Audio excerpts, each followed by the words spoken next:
I'm not afraid of a hockey player. Mm-hmm. I'm from Canada. You could take on any of the Allen Americans, I'll tell you that much. Those guys. There's no doubt about that. They have weak mustaches. Oh, yeah. Such terrible mustaches. NBA? No. Like, the strongest dude in the NBA is LeBron. They got the reach on you. I'll just get inside. As tall as LeBron is, just use his testicles as a speed bag.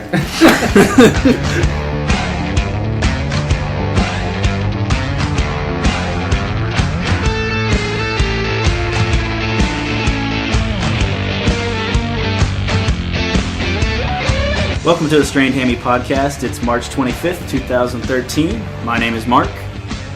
My name is Rex. And I am Travis. Today we're going to talk about the Cowboys and Jason Garrett, life after Brenden Morrow for the Dallas Stars, and our top sports moments that we've seen in person. Jerry Jones promised to make things uncomfortable at Valley Ranch, and I think he has in his own special way. He's made a few coaching changes, most notably firing Rob Ryan and hiring Monty Kiffin, firing running backs coach Skip Peete. Rod Marinelli is now the defensive line coach. And now there's a little bit of confusion over who's going to call plays, Callahan or Jason Garrett. All we can get out of Garrett is that it's a process. Guys, what do we make of all these changes? I think it's kind of a two-part process. Here we go, process. It's a process. It's programmed. It is. I'm learning. I guess what I'm taking from all the Jerry speak, which is hard to interpret as itself, is I think that these changes are actually making it more of Garrett's staff.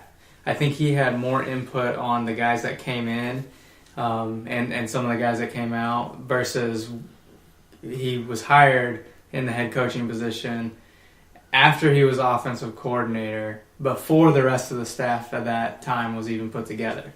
So I think this is finally getting to where it's Garrett's stamp on the coaching staff. And maybe that's just my wishful thinking, but it seems like what Jason and Jerry are saying is agreeing with that. But, who knows what the behind-the-scenes things is. But that's what it seems like is Garrett's putting his stamp on this coaching staff and saying, if I can't make it work with my guys, then maybe he's not the answer. But I think this is his first shot to actually prove it. Yeah, so what do you think about the main hires? What do you think about Kiffin and Marinelli? I like them, except, the fact that Kiffin's a little bit older is a little troublesome, but not really that bad. He's an X and O guy. You're not asking him to strap up and put on, go hit somebody or whatever. So being an X and O guy, I don't think age really matters that much as long as his energy level is up. And I think I've heard Brian Broaddus at DallasCowboys.com mention that he met with Kiffin and his energy level was really high, and that's something that they really put importance on. And that means to me that age really isn't that big a deal. He's interested in the job. He's here to perform. He's going to do well. I love the Marinelli hire. I thought he would have been a great defensive coordinator for anybody in the league, and for us to get him as a defensive line coach, not even a coordinator, I think that's incredible. It's going to boost one of the areas of weakness right now on defense as far as what are we going to do in the middle of the line. Is Ratliff going to play return to form, or are we going to plug in some guys there? Whatever. I think Marinelli is going to help that. He's also going to help with the transition from Spencer and Ware to drop down and actually play the line. Yeah. So I love that hire. The other hires, I think we got a new wide receiver coach and a new running back coach. I don't care. We got Des Bryant is ridiculously good regardless of who's coaching. Yeah, Wes Phillips got promoted to tight ends coach. Yeah. I'm not really sure how that's a promotion, but sure. You get to coach Hall of Famer Jason Witten. Promoted. Yeah, exactly. Well, the last guy I had was Jason Garrett's brother, so it's a pretty sweet gig. I'm the same way. I might be biased, and I've kind of felt weird this whole time since they got Kiffin and Marinelli. I love that defense, kind of the Tampa 2 style, but I'm a 4-3 guy through and through. I'm not a big fan of the 3-4, so knowing the Cowboys' history And the teams that I grew up watching, it's been difficult for me to watch them in a 3-4 since Parcells decided to make the switch. They've never won a Super Bowl in 3-4. And they've never won anything in the 3-4. Although Wade Phillips' 3-4 was at least entertaining to watch and made you think a little bit more. But I love the return to the 4-3. I think it suits their personnel. And to be honest, I think it suits all football players' personnel. I think it's easier to find guys for the 4-3. But I love the coaching changes. Marinelli, like you said, especially. And I think that's kind of where we want to go next. Marinelli, to me, the reason we were able to get him as a defensive line coach is because I think he thought big picture, I can be the defensive coordinator here. Monty Kiffin's 73. He's a good friend of mine.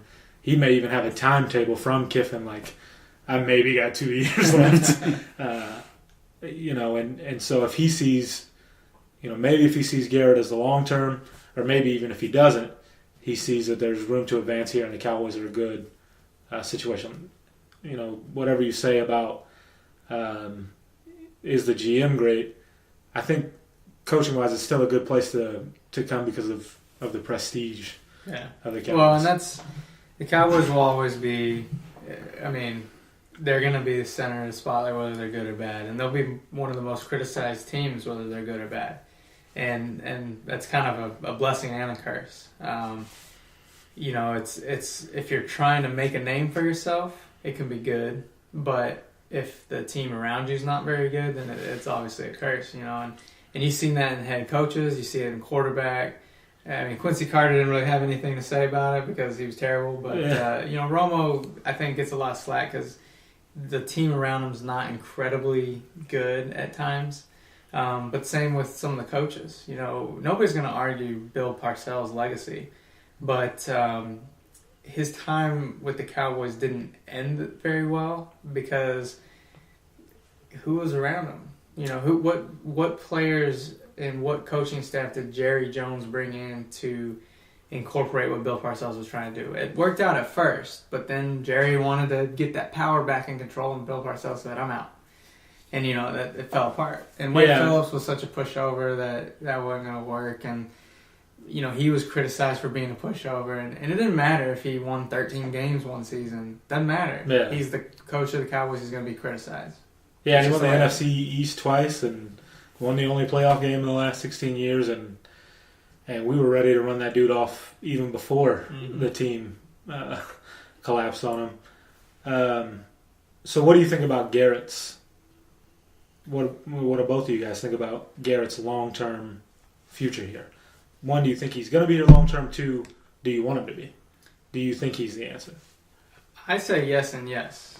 And I know that's not always the popular answer, but I say yes, he is. He probably will be here long-term, even regardless of record. And I felt that way last year when they were struggling towards the middle of the season. They thought they would even be in consideration for the playoffs. Jerry has come out and said his biggest regret as an owner was firing Chan Gailey too early. Yep, and it was after 2 consecutive 5-11 seasons, and he felt like his biggest mistake was not giving him a chance to prove that he could be a good coach. And he went on to have a nice career in college, and then he worked his way back up in the Buffalo Bills organization and did okay, and before he fell off again, but. That's how Jerry feels about it. And I think he wants to not give up on Jason Garrett. I also think Jason Garrett has a lot more potential than Chan Gailey, and he's younger. So you're talking about a guy that could coach in the league for 20 more years, and if he's just now starting to come to, you don't want to give up on a guy that young this early. And the second part is just that. He's got that much potential. I think I'd like him to be a coach because I see the potential. I think he's respected in the locker room. I know he's robotic and it's a process and da-da-da. But I think that's what he does to the media. If you hear some of the players who interview with the media, they talk about how he's motivational and he gets under their skin and pumps them up. And it's a different Garrett that you don't see in the press conference. So I think he's got something. I'd like to see him stick around. I think Jerry's going to keep him around for several more years, just to try to get a better feel of what kind of coach he can be. I think at this point where the Cowboys are now, with the guys that they have, they can't have another coaching change anyway. I mean, you've got Romo in the last few years of his ability to be effective, and then you've got Witten, you've got guys like Ware. I don't think it's the right thing to do to make them go through another coaching change, and I think that's another thing that Jerry's thinking about. So I think his job is pretty safe, like you said, regardless of record. They're just going to try to stick it out, maybe change some of the pieces around, get some better players in here, maybe through the draft. That's another big important thing here in the future is how they draft, and especially this year and the years upcoming. It's the trouble that they've had with signing bad players to big contracts. They've got to draft better, and I think that's something that's improved under Garrett. And but yeah, I think Garrett's pretty safe, and I'm fine with that. I think that's one of the things that's actually going to keep Garrett around longer, because he's getting the right kind of guy. You hear him say that in the press conferences all the time. The RKG, the right kind of guy, and it's guys that don't get in trouble off the field, but they hustle, high motor guys. And I think he's getting those kinds of players in that can stay together for a long time. And what that ends up translating to down the road is when Romo is getting ready to retire or not be with the Cowboys anymore, by that time you hope that Garrett has found his replacement. Yeah. And then the argument then is, that's my guy. I got to coach him. Yeah. Who's going to coach him? You can't bring another coach to coach this guy that I handpicked. I don't know how safe Garrett's job is. Just because of the way things seem to be kind of brewing around him. Anytime there's big turnover in your coaching staff, I don't necessarily think it's a good thing for you. I do agree that these are more his guys than the previous versions. Rob Ryan, I'm pretty sure Jerry hired that strictly for media. But I do think Garrett is the right guy for this job long term. If it was my choice, I would say let him build a team. Because, and I've discussed this, I think with both of you at different times, to me, the downfall of Jerry Jones is not that he refuses to listen or that he's bullheaded or that he tries to make personnel decisions himself. The downfall of Jerry Jones is that if he has a head coach or a coaching staff who is not personnel based, they make bad personnel decisions. If you go back and look through the history of the Cowboys, with Jimmy Johnson, they make great personnel decisions. With Barry Switzer, they make poor personnel decisions. With Dave Campo, they got some defensive studs, but they had nothing on offense because Dave Campo literally knew nothing about the offensive side of the ball. And that's an unfair characterization, but it's true. They got good defensive players. They didn't get good offensive players. Parcells started to build a talent base here, and we're still seeing a lot of that same talent base. And it wasn't because Parcells came in and picked all the players. We've talked about they had a disagreement on Ware or Merriman. And Jerry Jones won that argument because of the scouts and was right. But Parcells changed the scouting staff and had coaches giving Jerry Jones information. And so when it came down to it, they could have an intelligent discussion about two good players, not a good player and a bad player. Sure. And so I think that's what Garrett has done. And it's not just about the right kind of guys, which that helps. And I love that the Cowboys' image has kind of been changed that way to a certain extent under Garrett. But it's also just guys that can play. Jason Garrett has got in the top of his drafts guys that can play football. Well, I think Des Bryant's a perfect example. He doesn't have a good guy image per se, but you talk to anybody and they'll tell you he's a good kid who comes from unfortunate circumstances. Yeah, but he can play. Yeah, on the field he's totally different. I mean, he's a beast. He gives 110%, which is not possible, but you get the math. and that's the kind of guys they want. He's a good kid. He's got his head in the right spot, regardless of where his background's from. But on the field, he can play. Yeah. And I think that's what So as we get to personnel, who are the guys that can make a difference for the Cowboys this year? Who are the guys that are in... That can help Jason Garrett keep his job? Absolutely. Who are the guys that were in lesser roles that have the talent to be in bigger roles and make a difference this year? I think there's a couple of names that come to my mind. First is Matt Johnson and or Barry Church. Mm-hmm. And I think the reason they jump to my head is, one, health. If those two guys are healthy, they're the projected starters at safety. And I think the Cowboys are high on those guys. And that right now is a big need is safety. But if they're so high on Matt Johnson and Barry Church, they need those guys to stay healthy. And if they're healthy, I think that means that they will step up and perform at some level. So I think those two guys on defense, I think the rest of the defense I think we'll get what we expect for the most part, depending on who fills in certain spots. And then on offense, I think the guys that need to step up are whoever plays the right side of the line. Whoever that is needs to step up. And I would say Doug Free, but I hope to God it's not him. Yeah. So, I think you've got a better chance of Parnell. And I'm actually rooting for Parnell. I'm rooting for him not to be on the field either. I'm rooting for a right tackle in the draft. Well, you're rooting against both of them, then, yeah. Free and Parnell. Yeah, I think Parnell's got a better chance. But my guys would be, I think Tyron Crawford has a good chance. Maybe not to games into a 16-game season of high production. But he did well last year when he got opportunities. Tyron Smith's got to have a better year than he had last year. You gave up, he's too high a pick and too good a player to struggle the way he did in a couple of games. Now, he did battle some injury, and he's on the left side for the first time in his career, and he's 21. So, and he had a terrible line around him. Yeah, and so he's going to struggle some, and he was the best lineman they had. But I need him to be the anchor of this offensive line. And it's hard to ask a guy at 22, but the talent on your offensive line says you got to be the guy. You're a top 10 pick. It's not too much to ask. Yeah, but 22 is when most guys will be coming in the league, 22, 23. Yeah. And then James Hanna, I think, can come and have a big impact stretching the field vertically in their two tight end sets and kind of change the way defenses have to play the Cowboys. Mm-hmm. So I think if those four guys, you get what you need out of them. And then Matt Johnson and Barry Church, obviously, too, or at least one of those guys. Right. If you go get another safety, can contribute. Jason Garrett should be safe because they should be closer to 10 wins than 8. All right, when we come back, we're going to discuss the Stars trading their captain away on Sunday.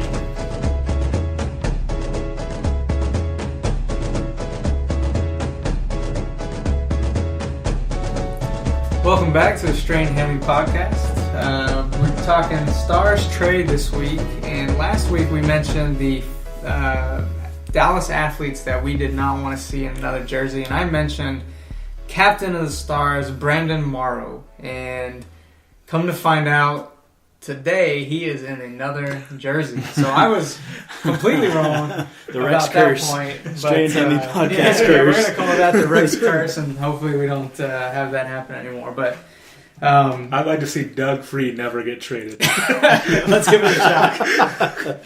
So we traded away the captain, Brenden Morrow, for another Morrow, Joe Morrow, who's a 20-year-old kid. He's 14 years younger, hadn't even played a game in the NHL. He's a top prospect, drafted 23rd overall. He's a 6'1", 200-pound defender. He can skate like the wind. He's what they call a two-sided defender, meaning he can handle the puck and get you some points. But he's also a very quick defender. One of the scouting reports shows that he is, or says that he's a little raw on his defensive skills, but he's physical, and he's NHL physical, so that's a positive. Again, he's 20 years old, so he still has a long time to develop, and he's certainly a highly thought of prospect. Brenden Morrow was 34. He was on the downhill. He was injured last year, and he wasn't as productive this year, but he was still the captain. He was still a locker room guy. My feelings on the trade are, I hate to see Brenden go, but I do this in my video games all the time. When the guy gets old, you get something for him in return, even if it's a third-round pick or a guy that may not see the NHL for a while. You get something for him, and I like that. And I like the fact that that Joe Morrow is a highly touted prospect and not just some guy. Yeah. So I like the trade. I hate to see Brenden go, but I like the trade. It addresses a need. The defense is a weakness right now. And, young guy. And you swap picks. You lose a couple of rounds in the pick, but I think it's worth it. Yeah, I like the trade. It fills a hole that we've been talking about in the Stars system for a while now, that offensively minded defenseman. And that's pretty much all that this kid profiles to be. I mean, he, like you said, he skates like the wind. He's got a bomb of a slap shot, apparently. I mean, obviously we haven't seen him play yet, but from all reports, his offensive game seems pretty legit. He skates fast, which is important at this level.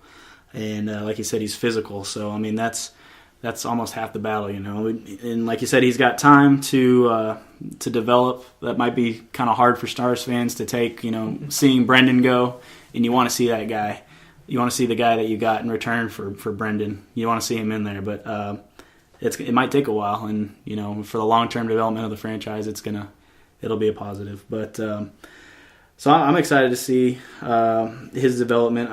It's hard to see Brenden Morrow go. I mean, he's a class act for the organization. Scored that big goal in 2008 playoffs, fourth overtime. A lot of memories associated with him. But again, it was a pretty solid trade, and I'm excited about it. And I think one of the things we've talked about before on the podcast is that, at least that I've mentioned, is that I thought last year and this year are kind of rebuilding years, and it's kind of hard to rebuild if you're not replacing the pieces. Yeah. And it's not something that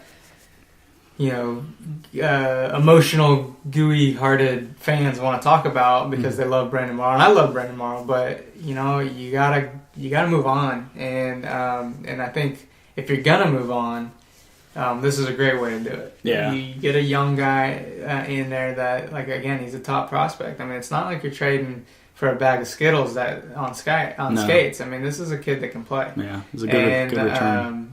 So you're definitely getting a value back. It's a guy that he's got 15 years potential to play in the league, and Morrow doesn't have 15 years left. Yeah. He's not Yager, who's 80 and playing hockey. I mean, so you're getting something for him, and those are we talked about it briefly before. If you're going to be rebuilding, is Yager a guy that gets involved in a trade? Is Roy a guy that gets involved in a trade? And I think certainly they come up in discussions, but from the Stars' perspective, you got to get a deal like the Brenden Morrow for Joe Morrow trades. You got to get something in return. You can't just get the bag of Skittles on skates because that's not going to do you any good. Yeah, that's something I talked about in my initial post on the trade. Is I like that you can see that Joe Nieuwendyke's head is in the right place. He's, never mind the fact that they're close to getting that 8th spot in the playoffs. He's got his mind set on the long term. He's trying to build this team the right way through youth prospects. Every now and then they'll get a free agent, like they went out and got Yager and Whitney and guys who can help that way. But he's got his mind set in the right place. A friend of mine runs the Stars Twitter and Facebook pages now, and he said yesterday was just the toughest day of work for him yet, just because of all the comments coming in. People like, how can you give up Brenden for this young kid, unproven? I mean, that's kind of that's what you have to do, guys. Yeah. Well, and the only thing I really have to say about it is more from an organizational standpoint. I like my teams to have an identity, and I feel like this front office wants bigger defensemen, and you can see all their younger guys are a little bit bigger than the guys before them, and they want team speed, and so they seem to be going after that on a regular basis. And Morrow is not a fast guy anymore. He didn't fit that mold. I think Gulletson wants a specific type of player, and I think they're going to get those players. And I think if you look back through the history of really any sport, bad GMs try to collect good players. And they'll say, okay, well, this guy can fill this hole for me, and he can play this position, and he's good, so let me get him. And this guy can fill this position for me, let me get him. And this guy can fill this position, let me get him. I think the best GMs and best front office staffs, because most sports, it's a collaboration between the coach and the general manager and scouts. But I think the best systems have an idea of what they want. So, those early 90s Cowboys were all about team speed. I want guys that are fast laterally. I don't care if they're the biggest. I need guys that are fast. And so I think the Stars have a clear-cut goal about we want to get youth in the team, and we want this type of player. And so that's encouraging to me that they have an idea of what they want their team to be, and they're building that instead of just trying to collect guys who they think, oh, this guy's good and he plays this position, so let's put him here. And then you get a bunch of ill-fitting parts that equal less than what they should. Mm-hmm. You get a bunch of guys who fit together and can play together and play the same style, and then they can equal more than the sum of their parts. And some of that, to the point, is the younger guys, the front office going out and getting those guys, not guys that necessarily are giving you, 20 minutes every night. It's guys that may need a little bit of development, but when they do, watch out. I think we saw that with Jamie Benn was a developmental guy. When they got him, nobody was like, oh, this guy's NHL ready right now. Mm-hmm. But now he's one of the better players on the team. And there's guys that they have on the team right now that are the same thing. They just needed 1 year of development, and then now they're contributing pretty good. So I think that's something that the front office is going for, is just not just going out and getting guys, but investing the time in them to develop them and make sure that they are NHL ready to contribute. Right. Whitney and Yager, they're here. I sort of, obviously Yager is, such a financial windfall, people coming to see him play, but they're here, I think, even more so to let the guys who they have, the forwards in the AHL, develop. They've got some guys who I've read are phenomenal, and I think they're sort of biding their time until those guys are ready to go, and they're kind of priming. Yager and Whitney, guys like that, are kind of priming the pump, and they'll eventually get out of their way and let those young guys step up. And I think the Stars in a couple of years might be one of those teams that just kind of explode on the scene all of a sudden.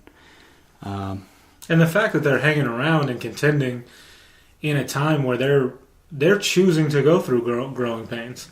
Brenden Dillon's not a complete player yet.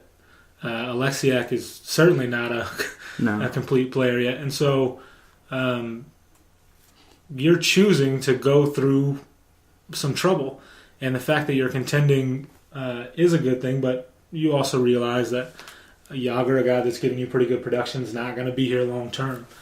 And so what he's doing, like you said, is kind of priming the pump and getting biding time for the young guys. But he's also saying, okay, Brenden Dillon, this is how you go to work every day.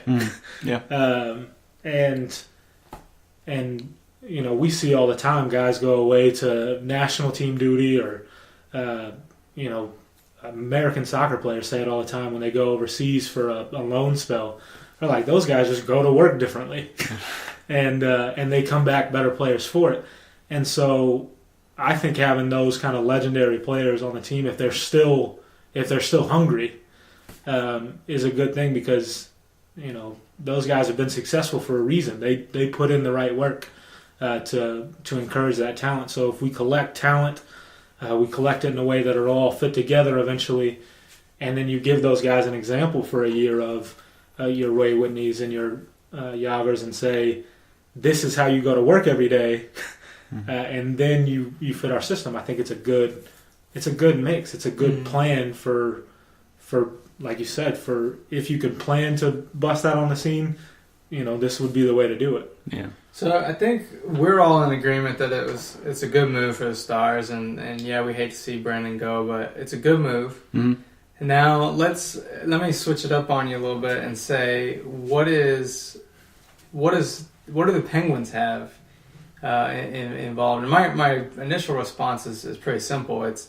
They're a team in contention. They need that savvy veteran That it's a shortened season, but he was having a strong season. He could in a long season he'd get you 20 goals. But I feel like that's pretty much straightforward. As they just need a guy who can come in and get you some clutch points and be a veteran leader. I mean, he's a proven captain from the Stars organization and highly thought of in the NHL.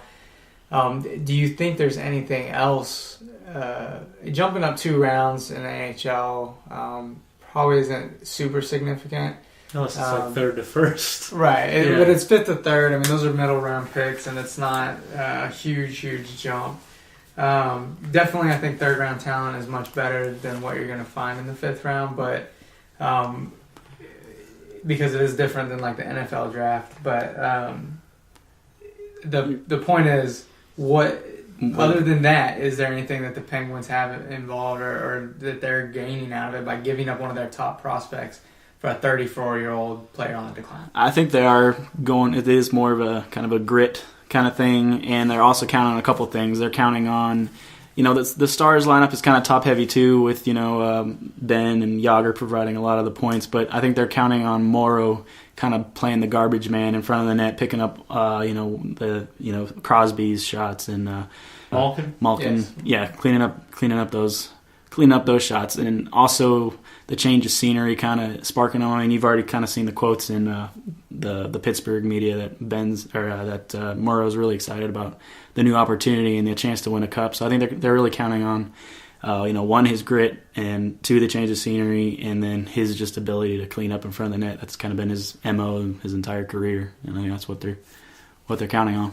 So it's cliche to say it's a win-win trade, but I think it's a trade that benefits both organizations. And organizations in every trade don't make the trade if they don't think it's going to benefit them. But I think just on the surface, this definitely looks like a trade that certainly benefits them, both organizations, and for different reasons. Yeah. So I think the biggest thing for the Penguins would be, it's never a bad thing to have a guy who's not afraid of the moment if you're going to be in the moment.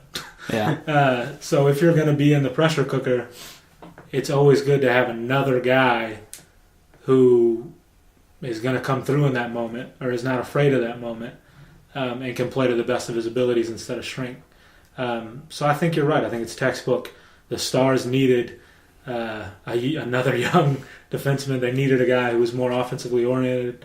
The Penguins actually have 2 other really, really solid defenseman prospects. Mm-hmm. So they're not giving up. They're not hurting as much giving up Joe Morrow. And the Stars were, I hate to say it because he's their captain and he's a big player for them, in their history, but their time of usage of Brenden Morrow was running out. So I think they both looked and did what teams do when they make a trade. Saw a surplus on the other team and a deficit on their team and made the swap. All right, when we come back, we're going to talk about our top sporting moments that we've ever seen in person.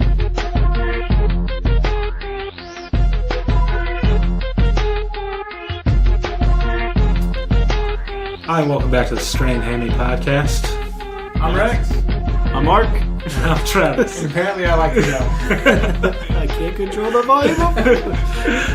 All right, so we're going to talk now about our favorite sports moments that we were in the building for. So it's not going to be everything you expect because tickets are expensive, but it's going to be our favorite moments that we had the privilege of being at. Do you want to start us off, Rex? Sure. I had a couple that they really center around the Rangers. The first one that I remember is we used to go to Rangers games all the time as a kid, and I was there when Robin Ventura, for whatever reason, thought it was a good idea to charge the mound and attack Nolan Ryan, and his face paid the punishment for that. So we were there when Nolan Ryan beat up Robin Ventura. And a side note to that, we were there at the game when Robin Ventura came back, tried to start a fight with the shortstop, and ended up getting flipped on his head. So Robin Ventura cannot fight in the Rangers. So that was my number one moment. I thought it was awesome, and it's something that Rangers fans and anybody baseball talks about and remembers this. Yeah, day. that's nuts to me that you were in the building for that. I remember just having the baseball card for that. And, Yeah. Now we were in the that was the outfield, coolest so the view was. I mean, we were trying to see what was going on, but then we got the replay on the Still though, every on the, old Rangers like fan 48-inch wishes TV that wasn't that was what they called a big screen back then, or the jumbotron. But and then after that, another Rangers event. We got to go to my brother and I, lifelong Rangers fans since we were born.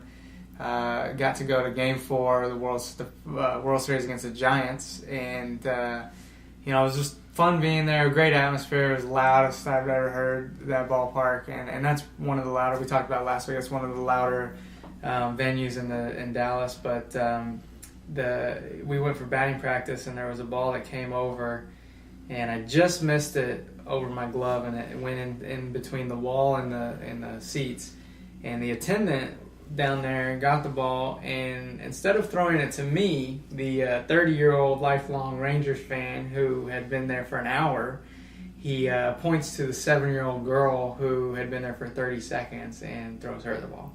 So I was upset, but I let her keep the ball, and I didn't make you a didn't 7-year-old. steal the ball I didn't from make a 7-year-old. So those are my top, be there in person and sports events. I do have 2 honorable mention type ones. The first one, they're both real quick hits. The first one was my sister won the Dallas Morning News Scholar Athlete her senior year in high school, and it was hosted by Roger Staubach. So we got to go to his house, have a little barbecue, and during while the food was getting ready, we got to play pickup basketball and Roger Staubach's full-size basketball court. That's awesome. And there was a kid that won the award that was a basketball player, and for whatever reason, I was the one who ended up guarding Roger Staubach. Yeah. And so I'm a freshman or sophomore at the time in high school, and that was the first year I was able to dunk the basketball. That's a proud moment for me. And so Roger Staubach backs me down, and he goes up for a shot, and I blocked his shot. Yes. And the next time down, same thing. He goes up, and I block his shot again. And I'm thinking, oh my gosh, I can't believe I just blocked Roger Staubach's shot. Well, the next time down the court, he wanted to remind me that this was his court because he pump faked me, put his elbow squarely in my chest, dropped me to the ground, and then laid it in. Softly. So that was an awesome moment because he was in his late 50s or 60s at that point. And he was reminding you that he was Roger extremely Staubach. competitive and athletic, and I was just amazed. And he's such a great guy. That was an awesome experience. And then my other honorable mention is because of knowing Travis, I got an opportunity to work a college football game for ESPN, running some wires on the sidelines. And during one of the games, there was an errant throw out of bounds By young Casey Paul. Hall from TCU, and the ball happened to come in my direction, and you run it through your mind a billion times. Oh, if a ball comes over here, how am I going to react? And I just casually threw up a hand and made a one-handed catch. Baller. Yeah. I got a little ESPN recognition. They gave me some props, and it even had one guy comment that the BYU receivers or the BYU team could use me out there to catch the ball because apparently they were having a case of the drops. But that probably wouldn't have helped. But it was a nice moment. Yeah, and I'll expand on that a little bit. They actually put Rex on the jumbotron on the Jerry Vision, and the crowd went nuts. And the crowd went nuts. Like the crowd was louder. This is a college football crowd in Cowboy Stadium, so they were actually loud the whole game. But it was always half TCU, half BYU, so it was always half the stadium going nuts. Rex makes that catch, and it's a one-handed kind of bobbling. He's got 50 pounds of wire in his other hand, and he kind of bobbles it and then nabs it, and they put that on the jumbotron, and literally 100,000 people went crazy for Rex Scott. It was crazy. It was nuts. I was like, that's Rex. He rode in my car. If it's on YouTube, we'll put a link in the description of the podcast. And you can see his one shining moment. I will have to warn you though. It's one of those. The replay is not as great when you're watching the video as it is in my head. You can't go back now. In my head, it was amazing. No, he did bobble it a little bit, but you have to remember he wasn't paying attention to the game. He was running cable for a camera, so he's having to react to that the whole game long. And so basically, he catches a ball out of the top corner of his eye and throws up a hand, and he bobbled it a little bit. It may have hit him in the head a little bit, but he made a pretty nice catch. I appreciate the support. Explaining the bobble. Yeah. But let's hear you guys' stuff. All right.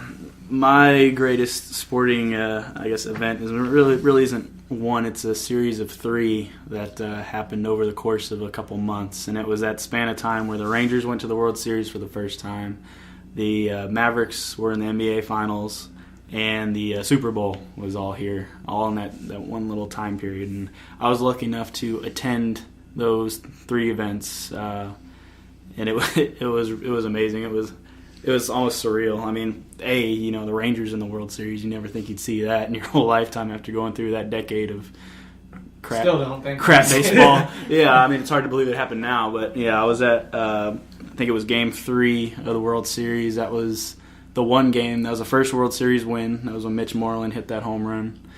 I just remember that because it was awesome because Chuck Morgan hit the home run music before the ball even left the yard. It's like, hit the theme, Expo. So, I mean, that was awesome.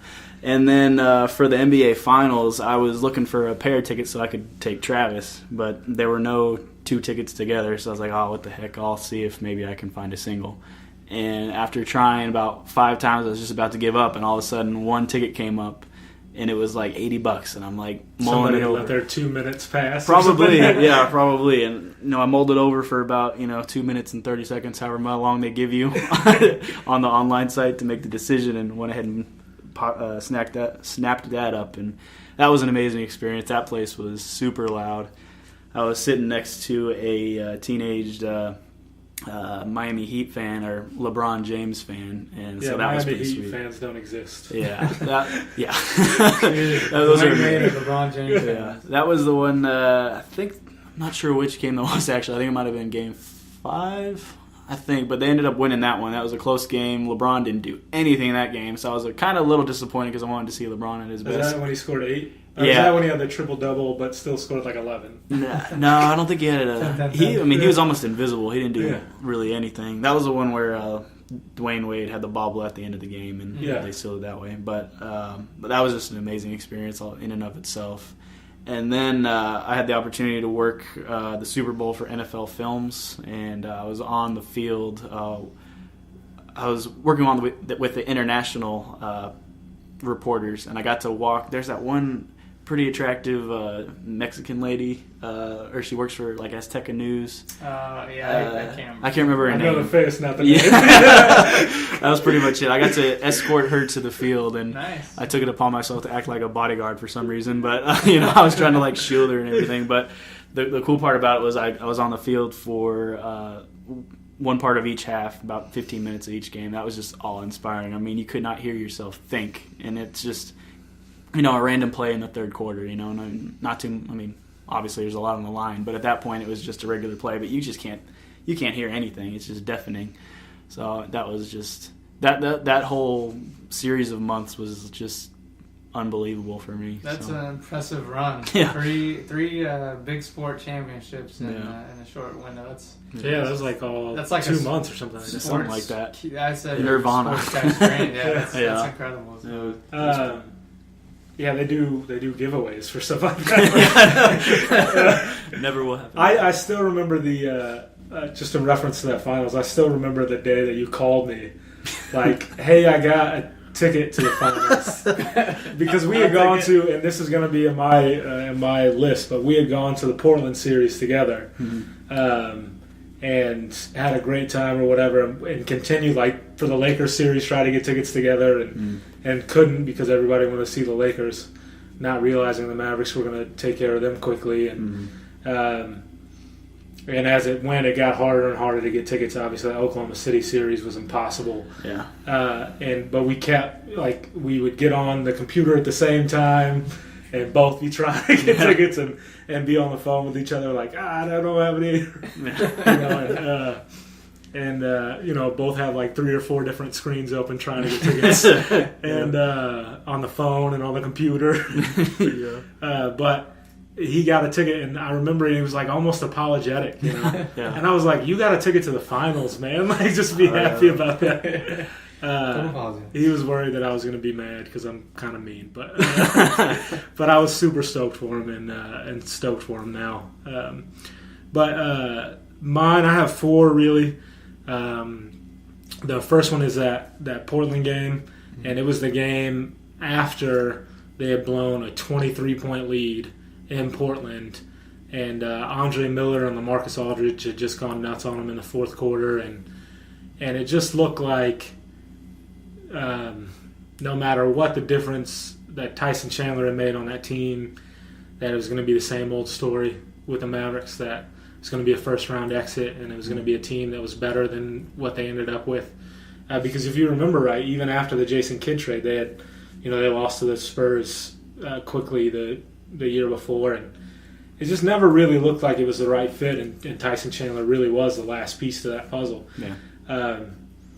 But that next game, that game 3, they came out and it was a tough game, just a tough game the whole game, and LaMarcus Aldridge was going nuts like he always does against the Mavericks, and Dirk was having a huge game, but you kind of thought it just wasn't going to work out for him, and they ended up pulling away a little bit in the fourth, and that's when you knew, okay, maybe this thing can be something. Yeah, I remember sitting in the stands before the game started, and we were having a conversation, and we said this is the game that will, define the Mavs past and the future. We didn't know they'd blow the team up, but this is the turning point. This is the linchpin right here. And if they lose that game, they don't win that series. They're out in the first round most likely, and they definitely don't win an NBA championship. Yeah. And you could just see the confidence building in those guys, especially in Jet after that game. And then he's huge in the Lakers series, and then obviously huge again in the finals.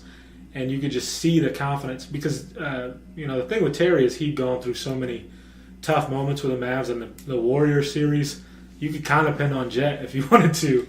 Well, I'm glad you brought up Terry about that game, because when we were talking about before, you talked about Dirk having a huge game, but I think that's one of the players that stands out was a huge turning point for Terry. For me, I didn't go to the game, but watching on TV, that Terry from that point on in the playoffs, that's why everybody now thinks of him because of how they do, because of that game. That turned his corner in the playoffs. Yeah, I think in the rest of the playoffs he was lights out. I think in 2006 he was a big time player up until that finals, and then for a couple of games in that finals. But he shrunk. I think Terry more than anybody else shrunk in that finals, and then couldn't ever get himself back to the same point confidence wise.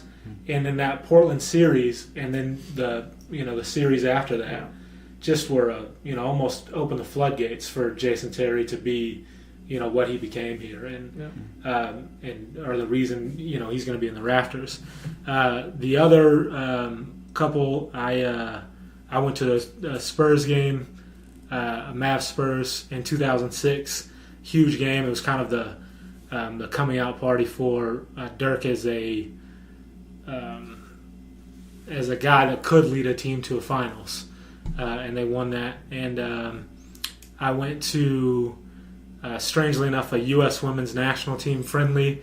I went with my mother, and they got down 2 goals to Sweden, and I really wouldn't have cared at all if they would have lost the game.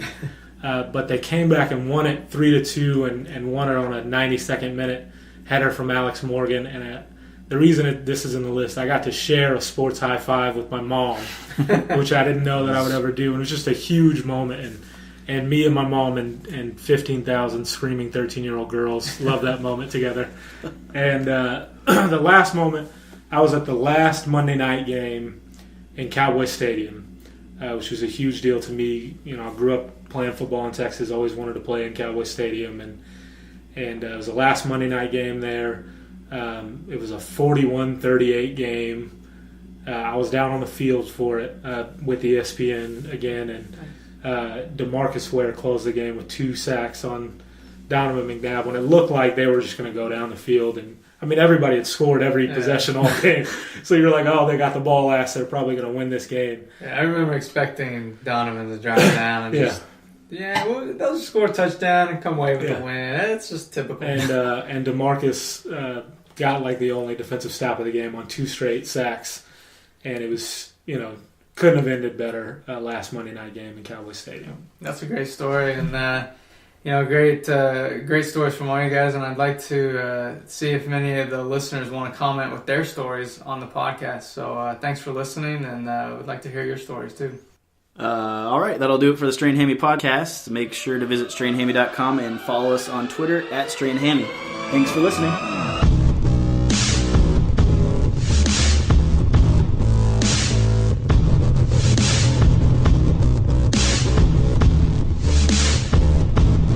I'm not afraid of any professional athlete that's not in the NFL.